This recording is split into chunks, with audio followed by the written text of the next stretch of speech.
semuanya, senang sekali kita bisa bertemu kembali di program Inspiring SBR. Siapa di antara kita yang mempunyai hobi menonton film? Film apa aja?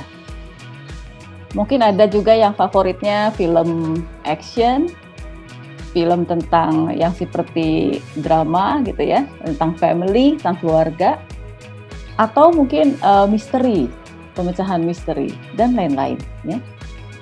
Mengkoleksi film kesukaan di rumah, lalu atau bahkan punya prinsip wajib mempunyai jenis film yang disukai sehingga tidak mau ketinggalan film baru.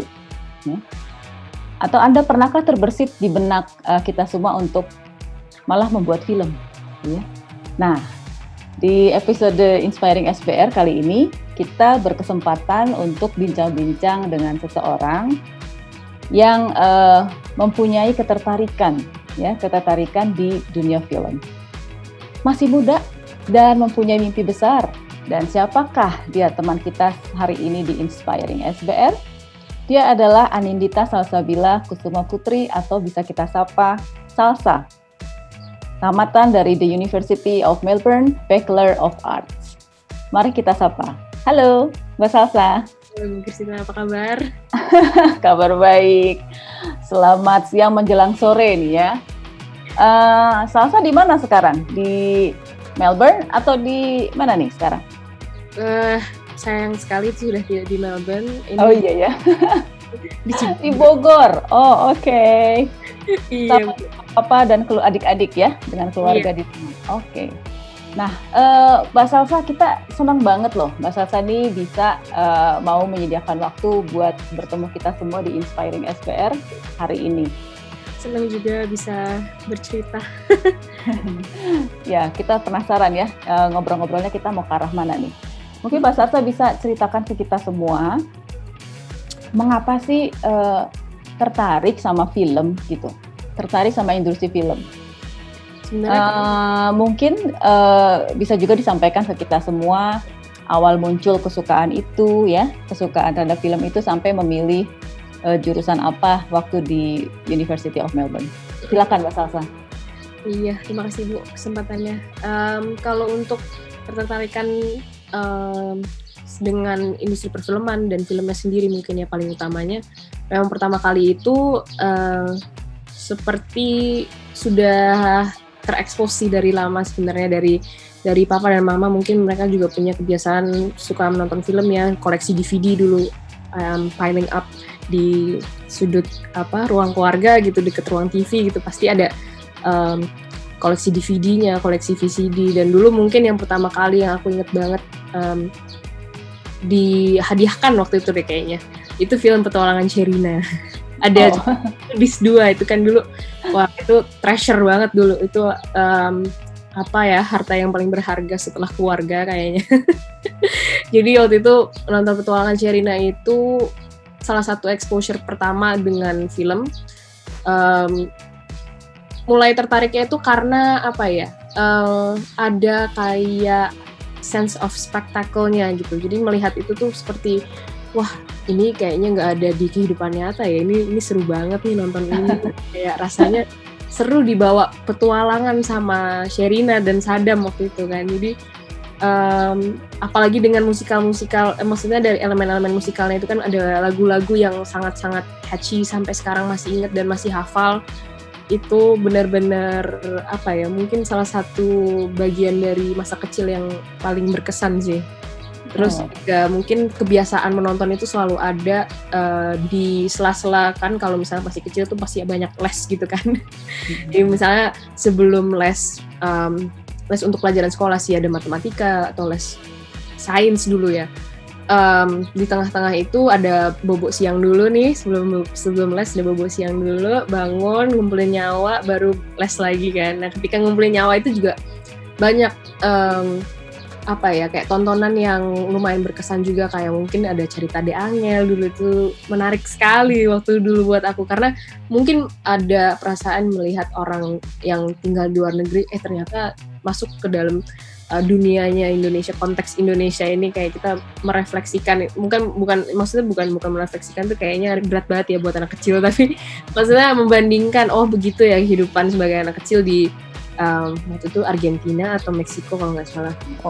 Jadi itu sih. Berat juga ya, maksudnya tapi sudah banyak nonton film dari kecil. Iya. Lalu karena memang di keluarga juga ternyata juga punya kesukaan sama ya mayoritas ya, dan bahkan menyiapkan ada koleksi sepertinya ya, koleksi DVD begitu.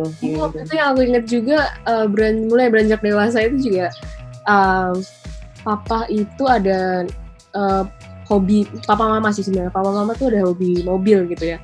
Jadi film-filmnya juga waktu itu The Fast and Furious, The Fast and the Jadi waktu itu exposure pertama dengan film panjang yang memang dari produksinya Hollywood itu di sana, dan banyak banget ya mobil terbalik, terus racingnya, terus wah itu seru banget sih. Sampai sekarang juga masih a fan.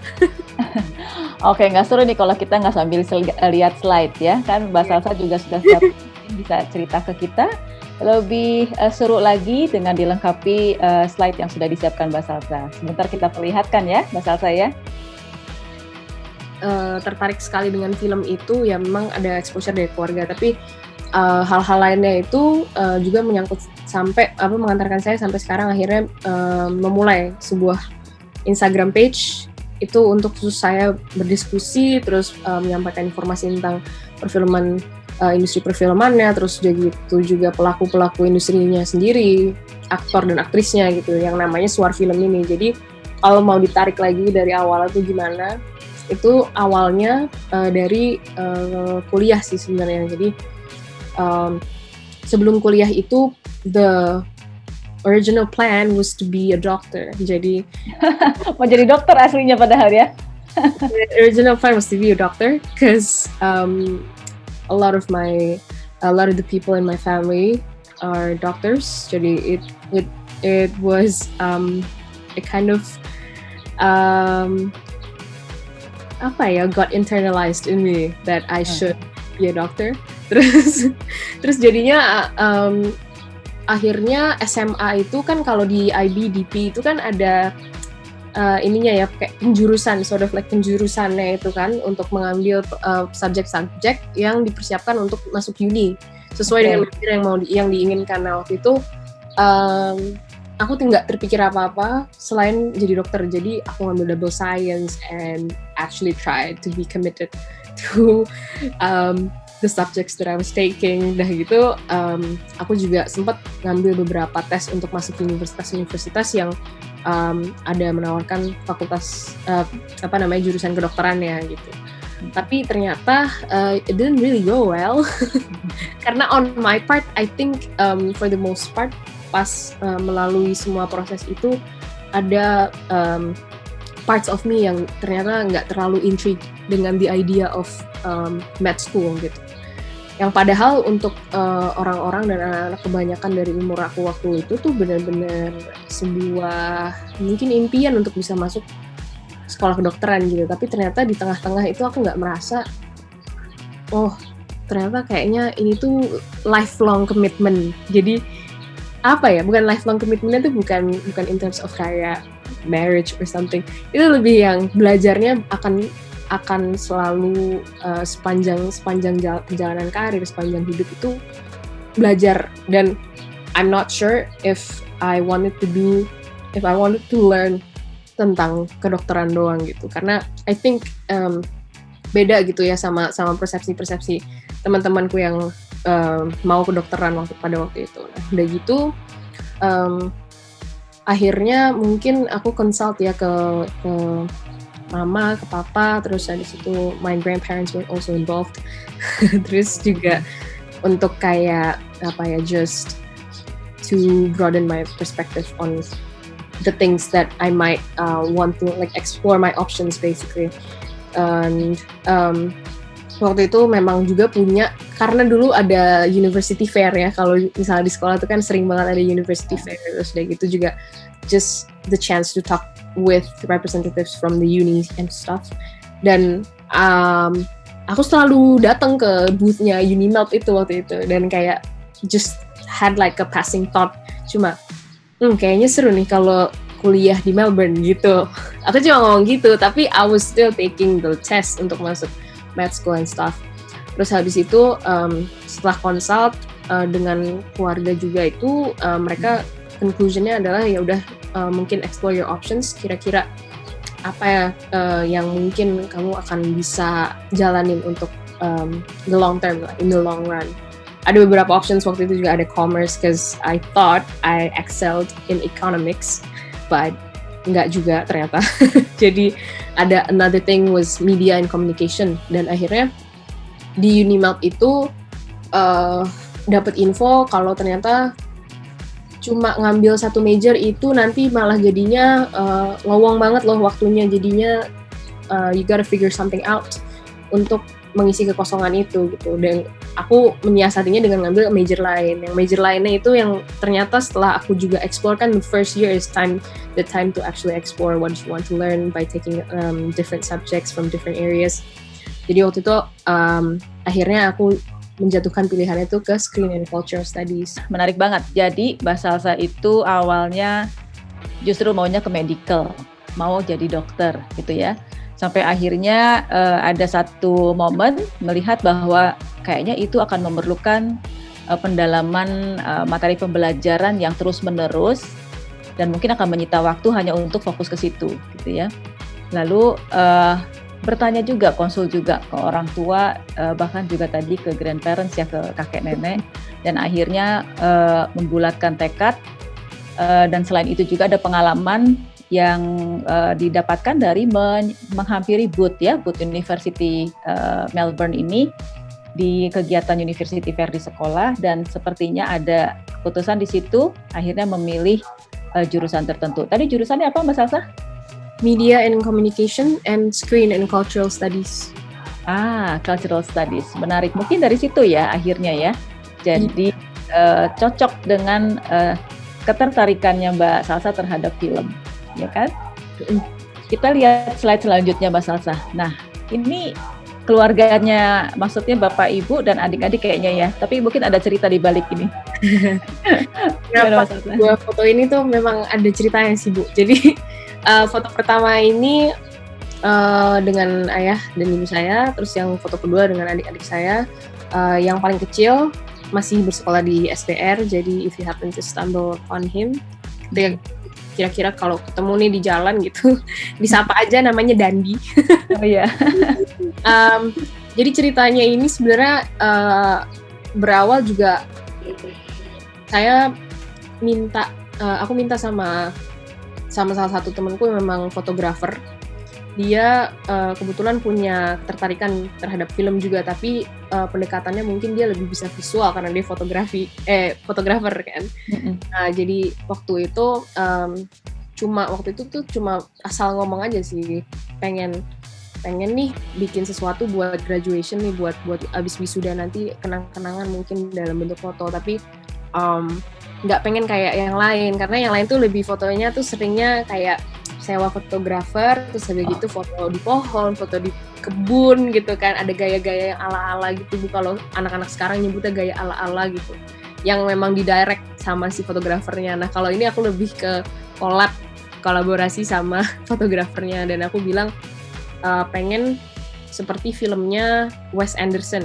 Jadi Wes Anderson ini salah satu sutradara filmnya The Grand Budapest. Kalau mungkin nanti ada yang mau nyari teman-teman, The Grand Budapest ini filmnya tuh ciri-cirinya khas banget. Jadi simetris, semuanya simetris. Terus udah gitu ekspresi mukanya tuh datar, tapi tetap punya seperti soul gitu. Masih terlihat, masih terproyeksikan di dalam filmnya dia. Nah yang coba aku coba aku akalin di foto wisuda aku nih juga itu dari ciri-cirinya si filmnya Wes Anderson ini. Dan pewarnaannya juga dipilih supaya kelihatan agak kayak jadul gitu. Dan ini tempatnya, yang menariknya tempat ini yang punya orang Indonesia, hotel ini. Jadi satu hotel di Melbourne namanya Hotel Windsor ini, ternyata yang punya orang Indonesia, dan restorannya di situ restoran Sunda. Oh, seru ya. Jadi gitu deh. Itu yang waktu itu filmnya, pokoknya ini filmnya Wes Anderson, dan aku minta specifically tolong ya dibikin mirip sama filmnya Wes Anderson gitu. Jadi sampai film itu bisa menginspirasi aktivitasnya Mbak Salsa, ya. Luar biasa. Nah, kalau yang ini apa nih Mbak Salsa? Mungkin bisa diceritakan ke kita juga. Kalau yang ini, jadi ini juga salah satu pengalaman aku yang aku dapatkan waktu itu di Melbourne juga. Waktu itu terlibat di organisasi Perhimpunan Pelajar Indonesia Australia cabang University of Melbourne. Jadi PPIA Unimelt ini punya external project namanya Indonesian Film Festival. Nah ini tujuannya sih memang sebuah film festival yang target audiensnya local, orang-orang yang memang tinggal di Australia, walaupun bukan mungkin penduduk Australia, tapi kayak misalnya yang mahasiswa-mahasiswa yang juga di sana gitu ya, untuk sama-sama menonton film-film Indonesia gitu. Dan salah satu yang paling menarik menurut saya nih dari rangkaian si film festival ini adalah educational screening. Jadi apa ya Bu, kalau screening tuh layar atau apa? Layar atau pokoknya penayangan ya, bisa penayangan yang untuk edukasi ini, itu yang menghadiri acara itu anak-anak dari sekolah yang di Australia. Jadi mereka orang-orang di Australia itu specifically siswanya itu kadang itu ada pelajaran bahasa Indonesia. Jadi sekali dua kali mereka akan dapat kayak program mereka nonton film-film Indonesia gitu. Waktu itu terakhir ada Apa Dengan Cinta juga, Petualangan Sherina juga sempat ditayangin di sekolah gitu. Dan salah satu ini yang waktu itu kami bawakan di Indonesian Film Festival ini juga film Indonesia. Jadi lumayan penuh satu studio itu lumayan penuh sama anak-anak yang memang datangnya dari daerah suburb ya gitu, suburban apa sih pokoknya berarti ada ketertarikan ke film-film yang ada di situ gitu ya. Jadi itu salah satunya. Nah ini foto-foto waktu itu sih ini yang aku punya, ini marketing materialnya waktu itu. Dan yang sebelah kanan ini timnya, project manager sama vice project managernya. Dan waktu itu sebagai dari yang PPIA Unimelt ini memang sebagai supervisor, sebagai advisor dari acara. Oke, terima kasih Mbak Salsa. Ini masuk juga di screen yang akan di-sharekan ke kita. Ini film-film ini apa ya? Mungkin Mbak Salsa bisa ceritakan ke kita kenapa menaruh film-film ini untuk diperlihatkan ke kita semua? Film ini sebenarnya film-film yang ada di sini yang saya masukin di sini ini sebenarnya film-film yang buat saya memberikan perspektif baru terhadap sebuah hal yang diangkat dari masing-masing film ini ya. Jadi ini 4 film ini juga masuk ke dalam top movies mungkin. Peringkat-peringkatnya nih nggak tahu kayak gimana peringkatnya, mungkin agak ngacak, tapi semuanya menurut saya ini favorit saya banget. Nah, yang pertama ini yang Formula One Drive to Survive. Ini kan karena memang kayak tadi saya udah bilang tadi itu keluarga memang punya hobi terhadap motorsport, terus mobil gitu ya, otomotif lah intinya. Nah, jadi sering setiap hari Minggu tuh pasti kita nonton F1 Grand Prix. Terus pertandingan F1 ini kan kita cuma pertandingannya doang. Kita nggak tahu behind the scenes-nya. Terus di balik layar si balapan ini tuh apa yang terjadi di belakang. Ternyata ada politiknya, itu ada intrik-intrik politiknya. Terus udah gitu juga ada tension dari supir apa sih pembalapnya Bu, maksud pembalap. Kata kali ya Bu. Iya. Dari pembalapnya, Iya. Dari pembalapnya tuh juga ada perseteruan lah antara pembalapnya itu, kita yang nggak pernah tahu. Tapi gitu ya. Ini stylenya dokumenter sih Bu. Jadi kalau dokumenter kan lebih mereka tujuannya supaya bisa merefleksikan apa yang benar-benar terjadi gitu secara otentik gitu ya, nggak ada biasnya. Tapi yang menarik buat saya ini yang namanya dokumenter itu pasti ada biasnya gitu, pasti ada satu sudut ada satu sudut pandang yang mereka memang pengen proyeksikan itu dimunculkan. Iya. Ya. Nah menurut saya yang terlihat di sini di Drive to Survive ini lebih banyak memperlihatkan yang sisi apa ya, mungkin negatif dan buruknya dari intrik-intrik dan manajemennya Formula One ini sih. Oh, banyak lagi kalau misalnya memang dieksplor lagi, itu sebenarnya di YouTube tuh banyak kayak yang memperlihatkan yang sebaliknya dari film ini. Jadi dari ini saya tahu bahwa dokumenter itu ternyata juga yang nggak blas, itu bener-bener yang terjadi karena mereka ada apa ya, semacam keahlian dan kemampuan untuk menggiring opini gitu, menggiring persepsi. Tapi ini menurut saya sesuatu yang perlu diapresiasi dari film dokumenter gitu sih sebenarnya. Itu sangat efektif untuk memberikan perspektif baru dan perspektif yang fresh gitu. Nah itu kan kalau Formula One Drive to Survive ini ada di Netflix. Nah kalau yang 2 garis biru kenapa ini, karena kayaknya selama ini tuh saya nggak pernah lihat film Indonesia yang, mungkin ini sepengetahuan saya ya, maksudnya kan saya juga akhirnya tahun berapa tuh, baru-baru ini juga ya, maksudnya sepanjang saya nonton film ini belum ada yang benar-benar secara eksplisit mungkin menyampaikan bahwa bahayanya nih kalau misalnya nggak ada edukasi seksual gitu. Dan yang terjadi pada mereka ini ya, mereka akhirnya hamil di luar nikah dan akhirnya harus akhirnya juga harus dari pihak jawab keluarga apa yang terjadi gitu ya. Ya dari pihak keluarga yang laki-laki juga mesti ada tanggung jawabnya, dan bagaimana dia mereka menanggapi konflik ini, dan apakah benar-benar setelah misalnya yang perempuan ini hamil, apakah hidupnya berhenti di situ. Dan kayak film ini tuh memperlihatkan banyak sebab akibat itu, dan menurut saya banyak banget juga yang bisa diapresiasi dari film ini, dari pewarnaannya. Itu sih pewarnaannya. Terus Black Panther ini, yang suka Marvel tentunya akan tahu lah Black Panther nih siapa gitu ya, salah satu hero Marvel gitu. Nah si Black Panther ini yang menurut aku sangat-sangat sangat-sangat bagus dan menarik, beda dari yang lain itu yang jelas aktor yang jadi Black Panther-nya dan karakter Black Panther sendiri. Jadi karakter Black Panther sendiri itu mungkin untuk ini menyangkut dengan apa yang lagi terjadi juga nih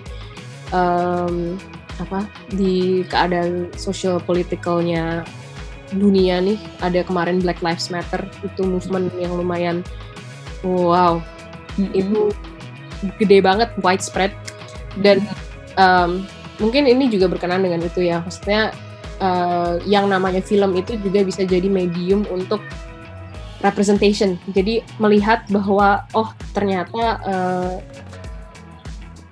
kalau ada pahlawan yang seperti itu yang bukan orang putih gitu ya, kalau dari sudut pandangnya people of color yang ada di luar negeri itu, ternyata kita juga bisa loh jadi pahlawan bagi diri kita sendiri gitu. Karena kebanyakan kan mungkin nggak pernah yang terlalu eksplisit memperlihatkan itu dan menjadi karakter utama gitu. Nah kalau di sini diperlihatkan itu benar-benar semua aktor dan aktrisnya, jajarannya semua itu kalau nggak salah hampir semuanya people of color.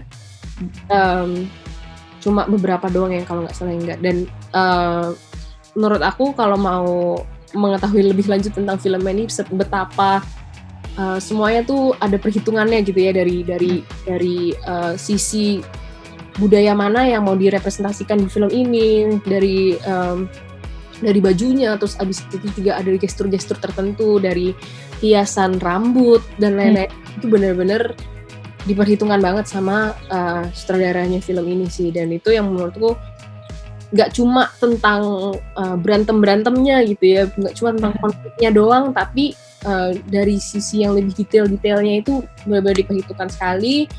Sampai juga musiknya juga dari musisinya, maksudnya ya, musisinya pun dari people of color. Jadi benar-benar salah satu film yang bisa membuat orang itu membuat orang itu merasa bahwa ternyata Hollywood ini punya keberagaman. Kalau film Korea kan pasti yang terekspos itu adalah cerita cintanya, terus antara 2 orang aja, dan yang lain benar-benar nggak kebagian spotlight gitu mungkin kasarannya. Nah yang ini nih bener-bener setiap karakternya itu punya ya kayak kita di kehidupan sehari-hari ini kan kita berbeda ya Bu. Maksudnya even anak kembar aja tuh ternyata kepribadiannya tuh bisa berbeda gitu ya, interestnya beda. Nah di serial drama ini pun karakternya itu semuanya juga diperhitungkan dan airtime, screen time-nya itu semuanya kayak mereka sesering apa muncul di layar itu juga sama gitu, dan jalan ceritanya juga nggak memaksa lah, intinya mengalir tapi konfliknya juga terbangun dan terlihat penyelesaiannya gitu.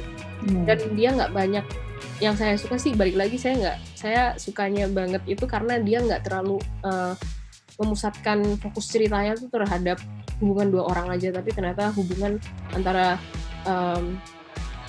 poin sudut pandang tertentu terhadap sebuah isu sosial atau apa itu bagaimana direpresentasikan di film ini gitu. Karena kadang ada aja film yang misalnya ini kan tadi saya bilang yang Drive to Survive banyakan bahas tentang buruknya manajemen politik dan apanya F1 gitu. Tapi ada juga yang nanti akan mungkin ada dokumenter saingannya juga yang akan memperlihatkan bahwa betapa itu semua necessary gitu, perlu gitu, kayak mungkin aja nih ya nggak tahu ya. Tapi itu yang menarik buat saya sih dari film tuh apa yang dia bisa sampaikan, karena saya percaya juga selain sekolah kita bisa belajar dari sekolah itu, kita juga bisa belajar dari banyak hal yang ada di sekitar kita gitu. Dan salah satu yang bisa istilahnya merangkum itu semua mungkin ya, salah satu merangkum sebagian kecil dari itu ya di film gitu. Buat saya sih itu gitu. Kalau film tentang kehidupan medical staff atau dokter gitu malah nggak ada ya Mas Salsa? Banget Bu, banyak. Oh banyak ya malah ya. Oke. Kalau di ini penulis yang sama dari Reply 1988 ini ada serial drama namanya Hospital Playlist, itu juga bagus Bu. Jadi yang dipusatkan ceritanya bukan kelihayan dokter bedahnya itu ya, operasi dan segala macam, tapi lebih ke kayak pribadi mereka dan kehidupan mereka sebagai dokter sih. Jadi nggak terlalu banyak bahas tentang kayak wah ini jago banget dokter ini, ada komplikasi apa gitu dan dia bisa menyelesaikan, nggak gitu. Karena banyak kan serial dramanya kayak gitu Bu, dan ada yang beda, dia ngebahas kehidupan dia sebagai dokter gitu sih. Oke. Thank you buat sharing dari slide-nya ya Mbak Salsa ya. Sama-sama Bu. Nah menurut Mbak Salsa sendiri, pendapat Mbak Salsa terhadap perfilman Indonesia gimana?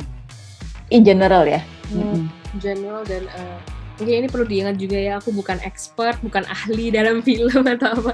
Ini pengamatan dari seseorang yang baru memulai Instagram account Suar Film tadi. Semakin banyak tontonan-tontonan yang dulu tuh dibilang mungkin nggak berkualitas gitu ya. Maksudnya standar nggak berkualitas tuh kalau aku baca lagi dari riset-riset waktu dulu itu banyak yang bahas tentang kenapa sih film horor itu dulu dibilang nggak berkualitas gitu, tapi ternyata itu tuh adalah salah satu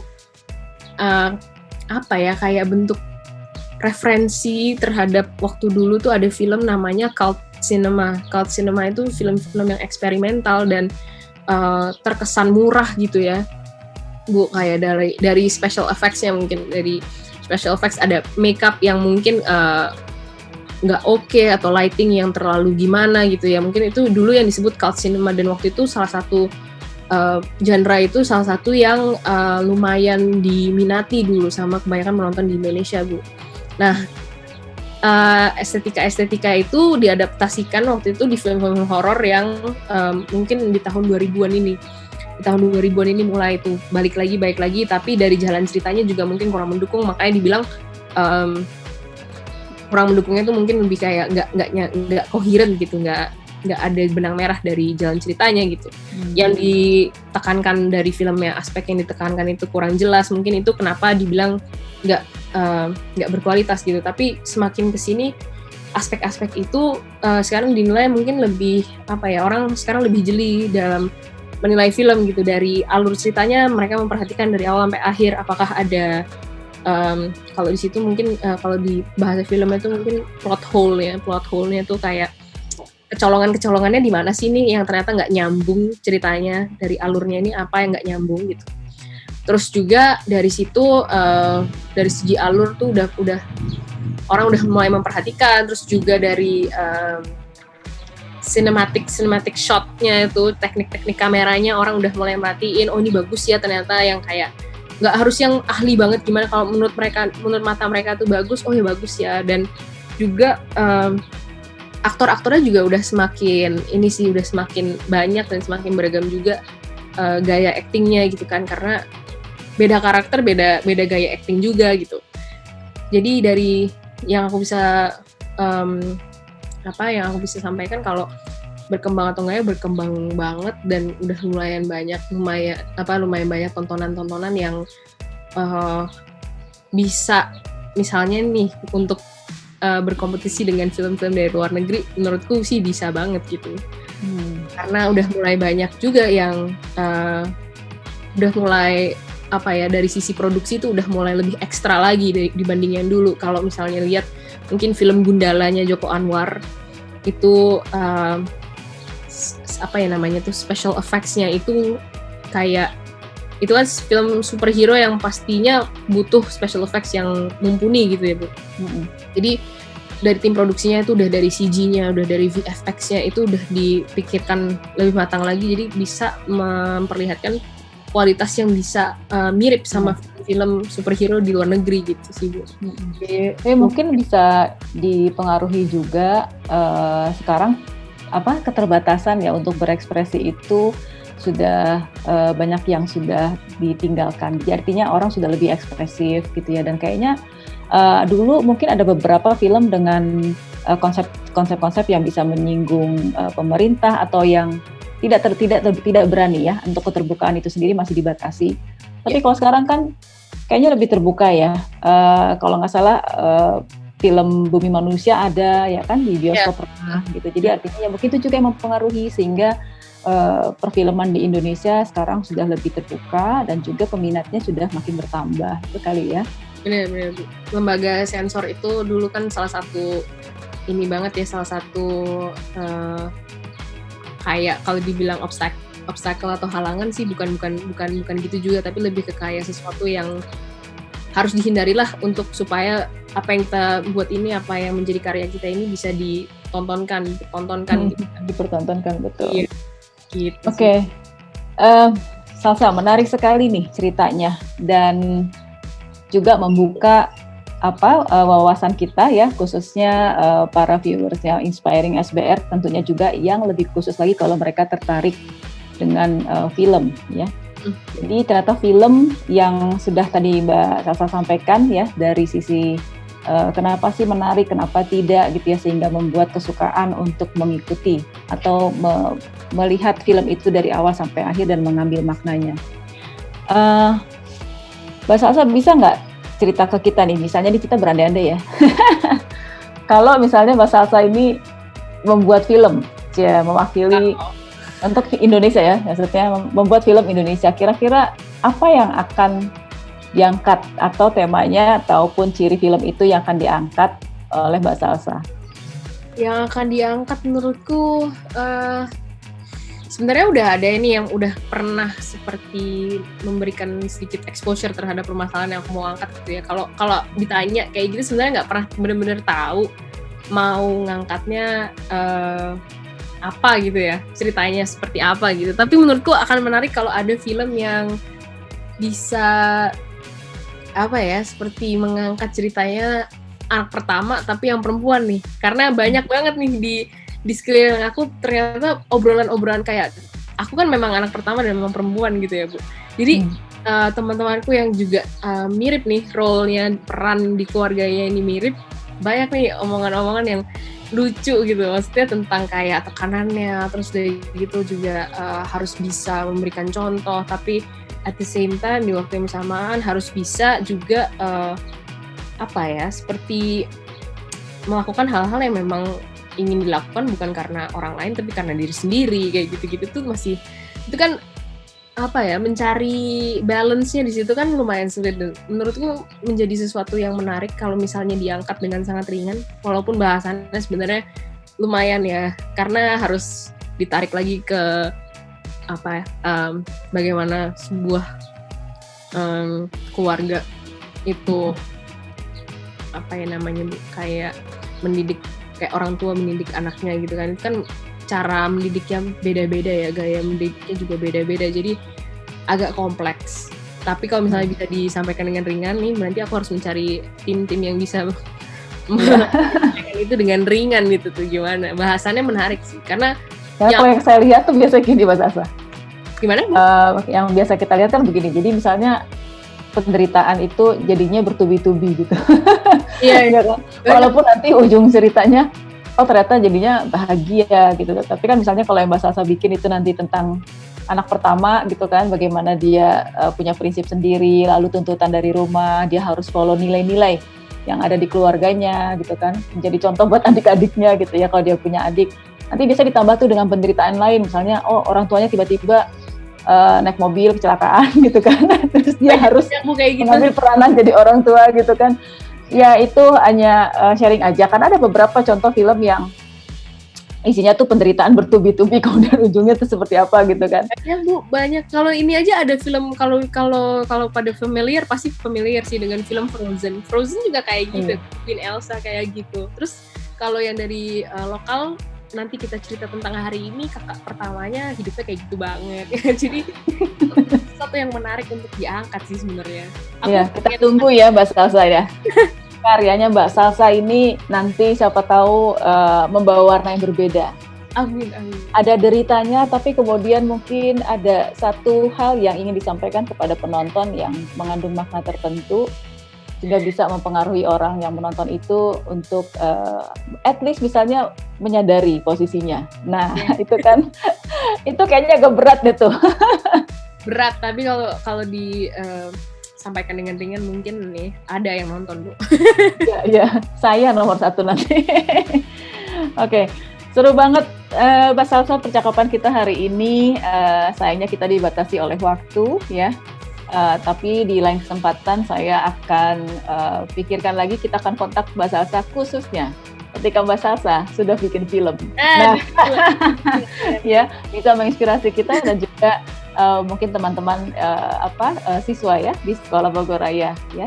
Semoga bermanfaat. Baik, terima kasih untuk waktunya dan sukses untuk ke depan ya Mbak Salsa. Sehat selalu. Ibu dan yang lain sudah menonton dan mendengarkan, dan kesempatannya juga untuk bisa sharing. Oke, baik Bapak Ibu dan teman-teman sekalian, viewer Sekolah Bogor Raya Inspiring SBR. Pada akhirnya kita harus selesai, dan terima kasih untuk tetap menyaksikan program-program disajikan oleh Inspiring SBR melalui YouTube channel Sekolah Bogor Raya. Dan kami akan undur diri, tapi jangan lupa untuk stay untuk menonton kembali Inspiring SBR minggu depan, karena biasanya kami punya topik-topik, tema-tema yang baru ya, yang tentunya harusnya bisa memberikan manfaat buat kita semua. Jangan lupa subscribe, like, and share acara program kita hari ini, because we like learning together and inspiring success. Sampai jumpa.